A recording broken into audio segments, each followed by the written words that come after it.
Okay, you guys, turkey is cooking. Yams are done. I think we've got everything, gluten-free and regular stuffing. It's for everybody. Yeah, I think we're doing good. Yeah, it's great. We are doing awesome. Ew, is that the cranberry sauce from the can? Ugh, that junk is so gross. Also, do you smell something burning? No, don't worry. And stop dragging her down. She's doing great. Thank you, Joyous. I mean, I'm really trying to hold it together here. I don't know. I still smell something burning. Oh, I think I can smell it too. Oh my gosh, the turkey. Oh gosh. Oh, is it supposed to look like that? I told you something was burning. No, it's okay. It's okay. This is fine. We can still get a pre-cooked turkey. And honestly, if this is the only thing that's burned, I think we're doing okay. I think it's good. We should have told everybody we had COVID.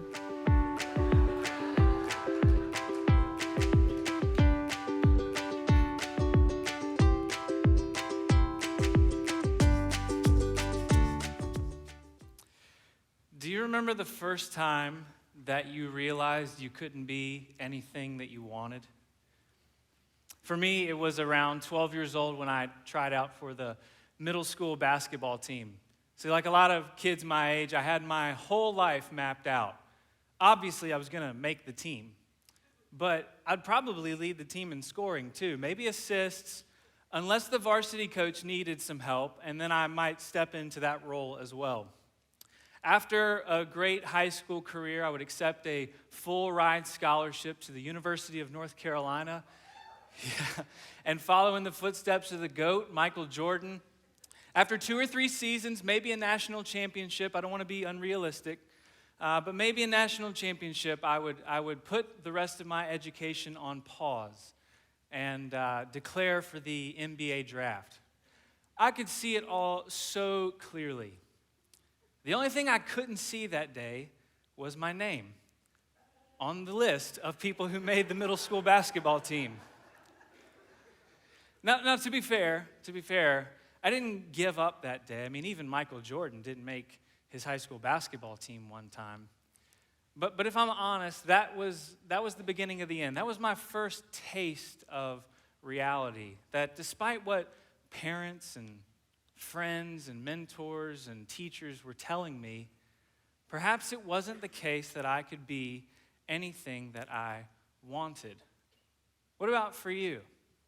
What about in your life experiences?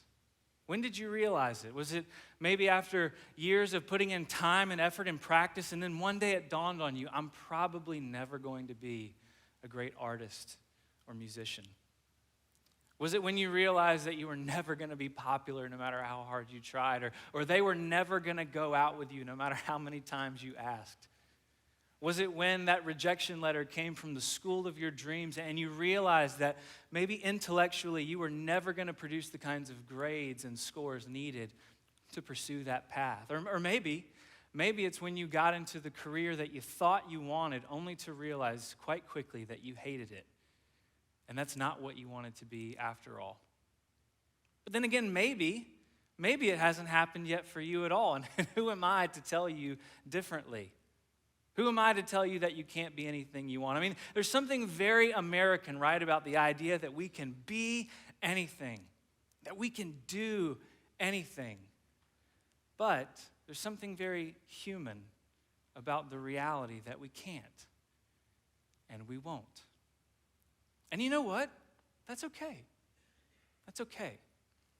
To be human is to be limited. And as we're going to discover today, that's not just not a problem, it's actually a gift. But you don't have to take my word for it. It's there in the opening pages of the Bible. In Genesis chapter 2, verses 16 and following, we read that the Lord God took the human and set him down in the Garden of Eden to till it and watch it. And the Lord God commanded the human, saying, "From every tree of the garden you may surely eat, but from the tree of knowledge, good and evil, you shall not eat. For on the day you eat from it, you are doomed to die." You may remember the story opening up in Genesis. God creates a garden temple. And in the midst of that garden, he puts his royal priests, his image bearers, human beings. to oversee, to represent him in the garden and to cultivate it all on his behalf. And in doing so, God puts limits. He puts boundaries on what it means for them to be human. That's part of the point of this tree of knowing the difference between good and evil. It's not random. It's not this arbitrary test that God comes up with. It gets at the very essence of the difference between God and human beings. By receiving this command from the Lord, the humans are acknowledging that they are not unlimited, that they are not self-sufficient, that they are not independent agents. And by acknowledging this command from the Lord, they are acknowledging that they are not God, which makes what happens next so fascinating. Chapter 3 begins with this. Now the serpent was most cunning of all the beasts of the field that the Lord God had made. And he said to the woman, did God say, you shall not surely eat from any tree of the garden? And the woman said to the serpent, from the fruit of the garden's trees we may eat. But from the fruit of the tree in the midst of the garden, God has said, you shall not eat from it, and you shall not touch it, lest you die. And the serpent said to the woman, you shall not be doomed to die, for God knows that on the day you eat from it, your eyes will be open, and you will become as gods, knowing good and evil. And the woman saw the tree was good for eating, and that it was lust to the eyes. And the tree was lovely to look at, and she took of its fruit and ate. And she also gave to her man with her, and he ate. And the eyes of the two were open, and they knew that they were naked. And they sewed fig leaves and made themselves loincloths. The line of attack that the serpent uses here is that God has been holding out on you. You could be like gods, unlimited, unbounded, if only God would get out of the way and let you reach your full potential. The great tragedy of this story, of course, is that God is not holding out on the humans. He wants them to be good stewards of creation. He wants them to represent him well in this world. He wants them to have the knowledge of good and evil. But he wants them to get it from him. He wanted to be the one to show them what it meant to bear his image well.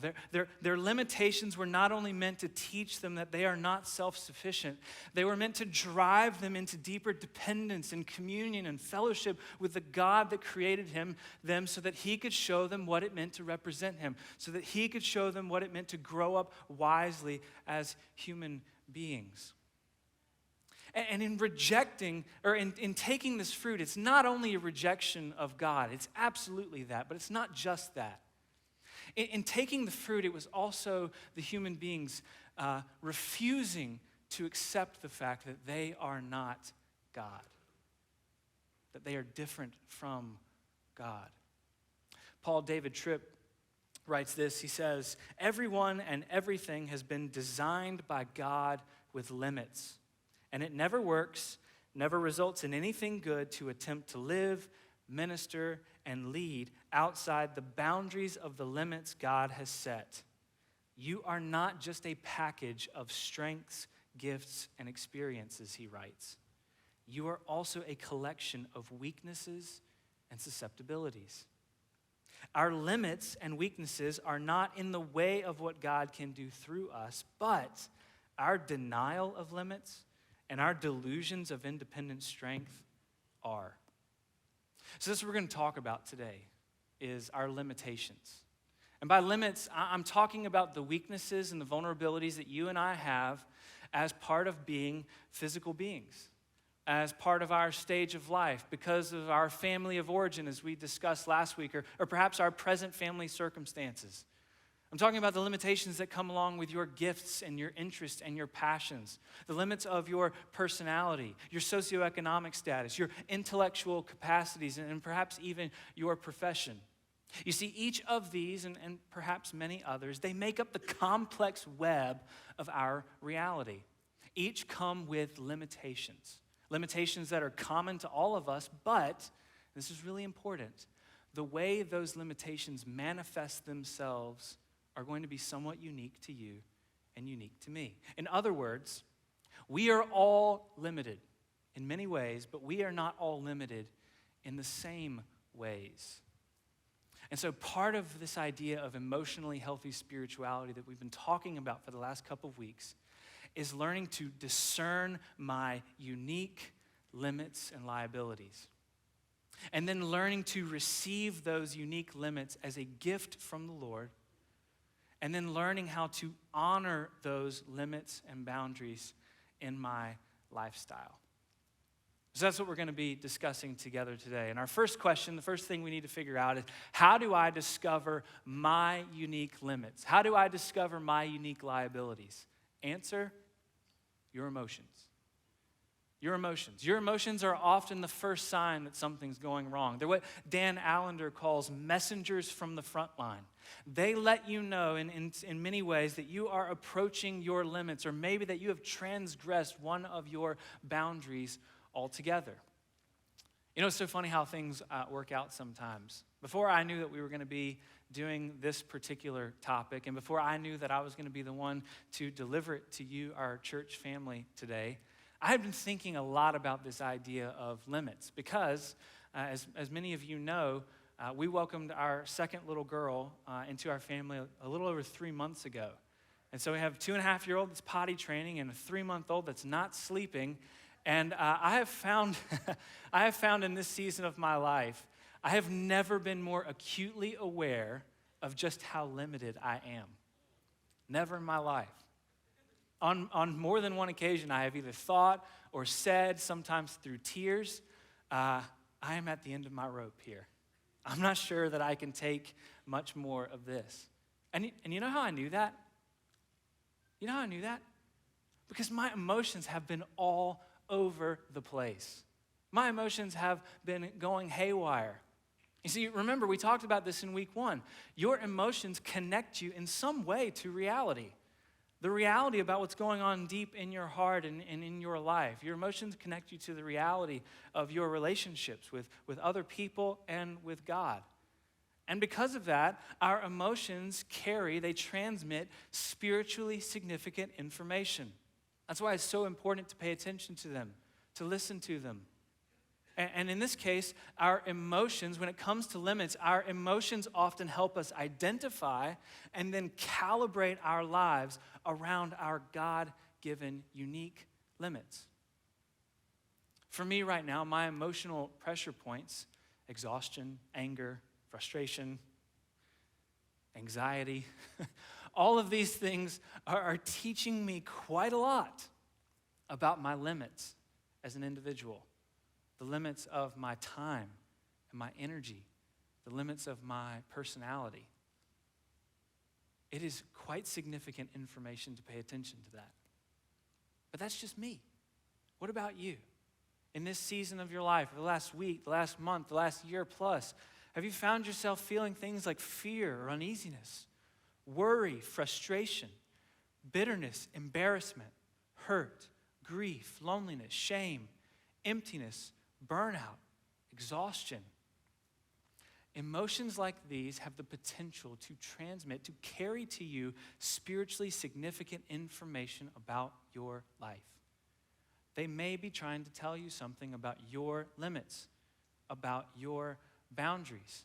Maybe that you're ignoring them or that you're violating them altogether in one of many areas, the areas of your time, your priorities, boundaries and limits of your relationship, of your work, of your desires, of your personality, and of your gifting.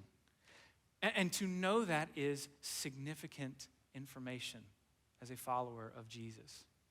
Pete Scazzaro says this. He says that there is no greater disaster in the spiritual life than to be immersed in unreality. Unreality is what happens when you and I, like Adam and Eve, decide that our limits are an illusion, that there's something we can simply ignore and overcome. Reality, on the other hand, is what happens when you and I learn to acknowledge our limits and then to receive them as a gift from God. And so if you have a Bible today, that's what we're going to look at, how to do that. And we're going to be in 2 Corinthians chapter 12. And so if you have a Bible, you can pull it up on your phone or open it, whatever. And while you're getting there, I'll set a little bit of context for this passage. So 2 Corinthians is a New Testament letter. It was written in the first century by the Apostle Paul to a church community in the Roman city of Corinth. And this is a really interesting letter because Paul had a very tumultuous relationship with the Corinthian people. And in many places, 2 Corinthians reads quite differently from a lot of Paul's other writings. It's far more personal and painful than a lot of his other writing. And it's almost certainly coming on the heels of one of the darkest periods in his life. As the 2 in 2 Corinthians implies, this is not the first letter that Paul wrote to this church, but it's also not the second. It's just the second one that we have. In fact, in 2 Corinthians, Paul mentions another letter that he wrote to this church community after a very painful visit he had to these people. And so best we can tell, what happened is Paul, around 51, 52, first century, he goes to the city of Corinth and he preaches the gospel and he plants a church, and he spends about 18 months or so doing life with these people and helping to get these churches, these house churches, off the ground. Then he leaves and goes off to other places. But after he leaves, as so often happened, other people showed up. Other supposed apostles showed up, and they began to trash Paul. They began to talk junk about his reputation and his resume, his ministry, and his methods of doing the things that he did. And they began to make themselves look good. They began to brag about their resumes and all of these impressive things that they've done, miracles they've performed, visions they've seen, heavenly experiences, and all of that. And through this process, it completely undermines Paul's reputation in the eyes of the Corinthian people. And so he goes and visits them a second time. It's very painful for him because their perspective on him has changed quite dramatically and quite negatively. And you need to know all of that because it's humming in the background. As we come to the letter of 2 Corinthians, this is Paul again writing a letter to this church community that he loves so much, that doesn't see him the way they used to. And this letter is basically a defense of his apostolic ministry. It's a defense of his resume, his calling from God, and the way that he has chosen to do the things that he does. And as we arrive at chapter 12, we are at the pivotal moment of this letter. We're at the point where Paul wants to say the thing that he wants them to know the most. As one commentator puts it, he says it speaks volumes for Paul as a person, for what 2 Corinthians is all about, and for what the gospel is all about. That at the climax of this letter is a glorious parody of this whole world of imperial boasting, achievements, going over the wall, and everything else. Paul boasts about all of the wrong things. And so that's what we're going to see in this letter as we approach chapter 12 together. We don't have time to look at every verse, but as we dive into chapter 12, Paul begins to talk about himself in the third person. He begins to say, hey, listen, you guys want to know about visions and heavenly experiences? Listen to this story. And he tells them this story. And in verse 4, he says this. There was a person, this person was snatched up to paradise and heard, drum roll please, words you can't pronounce, which humans aren't allowed to repeat. I will boast of someone like that, but of myself, I won't boast, except of my weaknesses. See, just at the moment where it seems that Paul is going to play the game, where he's going to give the Corinthians what they think they want, try to be like all these other apostles, Paul, he pulls back. He says, I'm not going to brag about any of those things. In fact, he continues. He says, but I'm holding back so that nobody will think anything of me except what they can see in me or hear from me, even considering how remarkable the revelations were. Maybe you can imagine the Corinthians reading this letter and thinking to themselves, wow, Paul, this is amazing. This changes everything. Why didn't you tell us this stuff before? Why won't you tell us now? Like, what happened? What was that vision all about? But Paul changes his focus Goes on to say, as a result of this heavenly experience, as a result of these things that God let this person experience, so that I wouldn't become too exalted, a thorn was given to me in my flesh, a messenger from the Satan to keep stabbing away at me. I prayed to the Lord 3 times about this, asking that it would be taken away from me. And this is what he said to me: my grace is sufficient for you. My power comes to perfection in weakness. So I will be all the more pleased, Paul says, to boast of my weaknesses so that the Messiah's power may rest on me. You see, Paul has come to realize something that the Corinthians have not. Paul has discovered something that these super apostles who are trying to impress everybody with their resume, something that they haven't seen yet. What Paul has come to realize is that the things that have kept him focused on Jesus and engaged in the mission are not the kinds of things you put on your resume to blow everybody's mind. They are the opposite. They are his weaknesses, his limitations, his thorn in the flesh. Now, of course, we all want to know what this thorn is, right? Is it something physical? Is it something emotional? Is it something spiritual, relational? Like, what's the thorn? Well, many have speculated, but honestly, your guess is as good as mine. And that's probably a good thing. It's probably a good thing that Paul doesn't tell us what the thorn is, because it allows us not just to read this as Paul's story and Paul's experiences, but it begins to allow us to imagine our own weaknesses, our own thorns, as it were, in this story. And to hear from our Lord the same thing that Paul heard: my grace is sufficient for you. My power comes to perfection in weakness. But whatever the case, whatever this thing is for Paul, he has come to see it differently. He has come to see it as a gift from the Lord. He doesn't get to this immediately, and this is really important. Paul sees this as a gift, but he doesn't get there immediately. In fact, he tells us this. He says, I prayed to the Lord 3 times, asking that it would be taken away from me, but it wasn't. And Paul's really honest, and I'm so glad he's honest here. I didn't want this.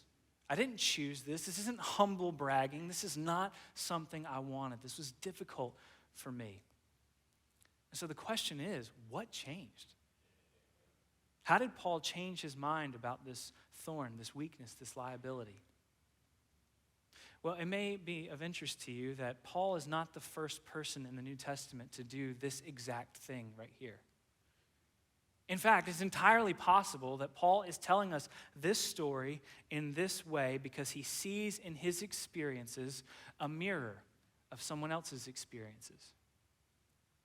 You may remember that on the night before he died, Jesus prayed to his Father 3 times that the cup of suffering would pass from him, that the Father would find another way besides the way of the cross.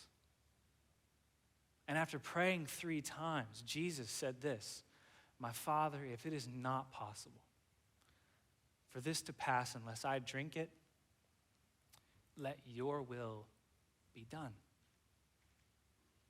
And it may just be that as Paul prayed to the Lord, prayed about this thorn in his flesh, he began to reflect on Jesus. And it dawned on him that the story of the gospel is the story of God's power and God's love and God's victory being put on full display through the weaknesses and limitations of a human being. I mean, what is the cross if not Jesus embracing and displaying, putting on full display for the whole world to see weakness and limitations so that the world could know the grace of God? This may be the conclusion that Paul reached as he prayed. And this may be why he became the kind of person who could say and believe this: I am delighted when I'm weak, insulted, in difficulties, persecuted, facing disasters for the Messiah's sake. Because when I am weak, you see, then I am strong. When I am weak, I am strong. I don't need to impress Corinthian followers of Jesus. I don't need to outperform these super apostles. Paul realized something that we all know. An amazing resume makes you look amazing. But Paul wanted his resume to make Jesus look amazing. And his thorn in the flesh ensured that he would do just that. This is how he came to understand his weaknesses as a strength. And he decided, you know what? If Jesus won the victory through weakness and limitation, through suffering, then I'm going to tell the story of Jesus' victory through my weaknesses and my limitations, my humiliation and my suffering. And all along the way, his grace is sufficient for me. His power is made perfect in my weakness. I'm convinced that this is how you and I, as followers of Jesus, are invited to see our own weaknesses and limitations, our own humanity. Because our limitations are, among other things, one of the ways that Jesus reminds us, one of the ways that the Father reminds us that we are not unlimited, that we are not independent, that we are not self-sufficient. And in that space, he meets us with the grace that sustains us. And our limitations are, among other things, one of the ways that the Father tells his gospel, his story, to the world that needs to hear it. And in that space, he ensures that the person we become and the things that we accomplish, they don't just point back to us, but they point out to Jesus. This is why your limitations and my limitations are a gift. They are a gift of God's grace to us and a gift of his gospel to the world. This is why our emotions are so spiritually significant. They bring us to awareness of who we are and what we are. And in awareness, there is the possibility of acceptance. Notice, I didn't say resignation. This isn't about giving up. This isn't about just succumbing to your life. This is about actively accepting the reality of who and what you are, and then learning to listen to what God is trying to say and do through that reality. But we're not done there. We can't wrap it up with that. Because while our emotions may bring us to awareness, they may help us discover what our limitations and liabilities are, it's how we choose to honor or dishonor those discoveries that will make all the difference, that will determine just how emotionally healthy our spirituality becomes. And so, really quickly, I want to give you 5 practical things that you can begin to do this week. As you pay attention to your emotions, as you begin to make those important discoveries, 5 things that you can do to begin to honor the discoveries that you are making. And the first is this, it's simple, prioritize self-care. You see, one of the reasons many of us don't know our own limits, or one of the reasons we blow past them, is because our lives are too loud to listen, and they're too quick, they're too fast to stop. And so, emotionally healthy people, they make the time and space to slow down, to listen to their lives and to their emotions. Pastor Paul talked about this in week 1 with the practice of silence and solitude, and that is a great start. But maybe for you, you need to go a step further. Maybe something like a weekly Sabbath, time every single week that you set aside to rest and be, to listen to your life and evaluate it, to do things that are life-giving and enjoying, to spend time with the Lord. Maybe that's something that you need to begin doing in your life. But as you begin to make these important discoveries, the second thing is you need to establish healthy boundaries. As you make discoveries about where your limits are, what your liabilities are, you need to put up fences. Fences mark the boundaries of the various spheres of your life, and they protect those boundaries. And that's really, really important if you are going to be and remain emotionally healthy. But then third, it's not just about establishing these healthy boundaries, because boundaries, one of the things that they tell us is, when you have healthy boundaries, they say, this is me, and that is not me.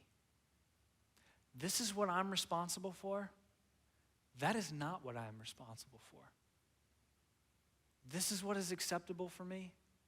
That is not what is acceptable for me. And that's okay. And I can live my life in that space. Third, we need to protect our boundaries by setting limits on people. Pete Scazzaro, who I quoted a little bit earlier, said, "I must define and protect my boundaries with anything that breathes. My boundaries get tested numerous times each day by a spouse, friends, coworkers, church members, salespeople, and children. People simply want what they want. This is not a bad thing. But the problem is that the world's needs are far greater than my personal supply." Now, this is a huge topic in and of itself, far more than we can do justice for today. But if you need help in establishing healthy boundaries or learning how to set healthy limits with other people, let me just recommend a resource to you, Boundaries by Henry Cloud and Townsend.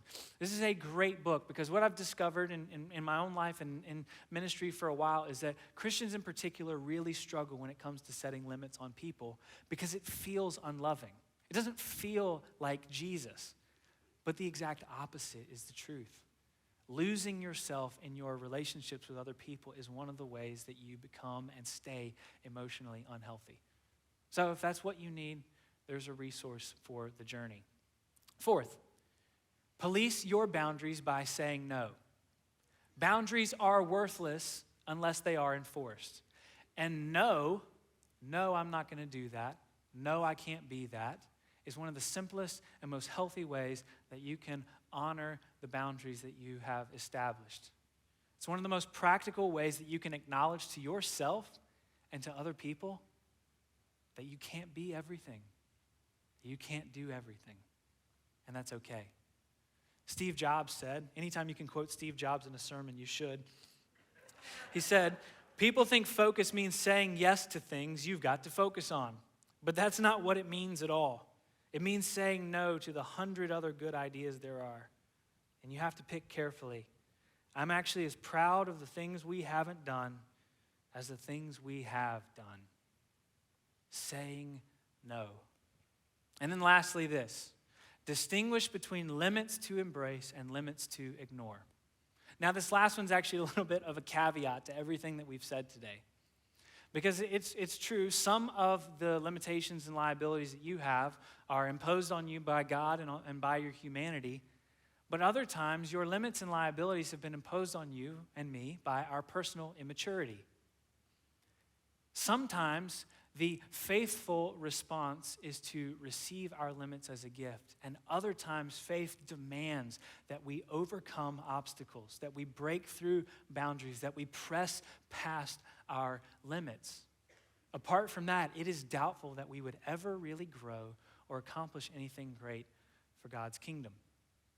Now, of course, the million-dollar question is, how do I know the difference? How do I know the difference between limits I need to receive and limits I need to reject? Unfortunately, that question defies simple answers. It requires wisdom. And wisdom is the kind of thing you get when you practice listening to your life, paying attention to your emotions, and wrestling with your limitations. And I might add, it's always easier when you do this in the context of community, in relationship with other people who know you well. And so as we close today, my prayer is and has been that we would leave here just a little bit more motivated, dare I say a little bit more excited to pay attention to the parts of our lives that we generally ignore, downplay, and hide from others, our limitations, because they are a gift. They remind us that we do not possess within ourselves everything that we need to be fully human, to feel fully alive. And that is just the thing that we've needed to know this whole time. It's okay to be human. It's okay to be limited.